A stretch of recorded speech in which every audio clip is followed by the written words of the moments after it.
Anak, kamu udah telat berapa kali? Jangan kira ibu bisa tolerir kamu terus ya. Maaf bu, karena sekarang musim hujan jadi jalanan macet.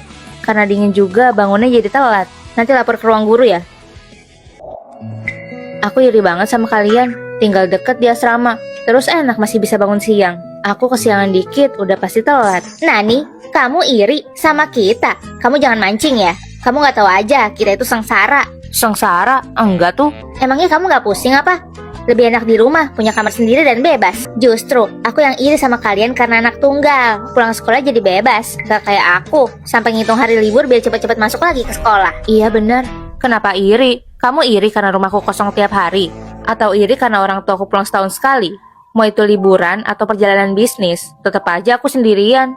Mending di asrama sama kalian. Jadi seru karena ada teman ngobrol. Kebebasan. Itu bener-bener gak ada. Pulang sekolah 4:30. Dan aku harus les matematika juga jam 5-nya.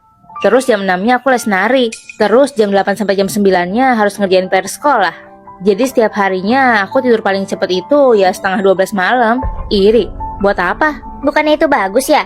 Gak kayak kita lah yang hidupnya ngebosenin dan cuma sekolah aja.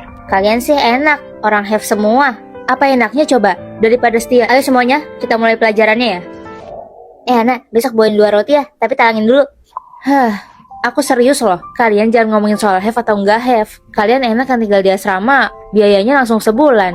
Aku cuma 20.000 per harinya. Mamaku bilang buat ongkos sama makan. Dikira cukup apa? Aku juga harus hemat uang buat beli sepatu.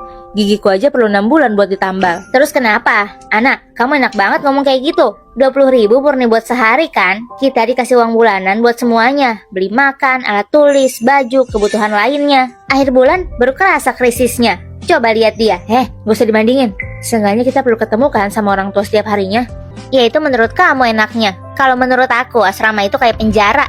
Kamu gak akan pernah tahu. Kalau misalnya kamu berisik malam-malam, terus bikin kotor atau ngeberantakin kamar, kalau di asrama kan jadinya nggak enak.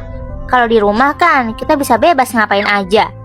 Iya bener, bedanya cuma nggak dapat uang bulanan. Kalau di asrama kita nggak bagi-bagi dikit, pasti dikiranya pelit. Terus dicapnya nggak bisa sosialisasi. Kalaupun di asrama terlalu rame, bukannya lebih hidup ya?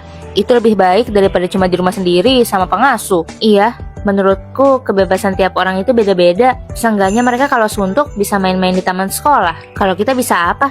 Mereka ngerasa di penjara, kita ngerasa kosong. Lihat, mereka masih enak ya. Mereka kira kita enak bisa bangun siang. Tapi mereka nggak tahu kan kalau kita sering nangis di asrama. Mereka cuma ngeliat kita yang enak-enaknya doang. Gak pernah ngerasain makan mie instan di akhir bulan. Ayo ke kantin, makanannya lagi enak.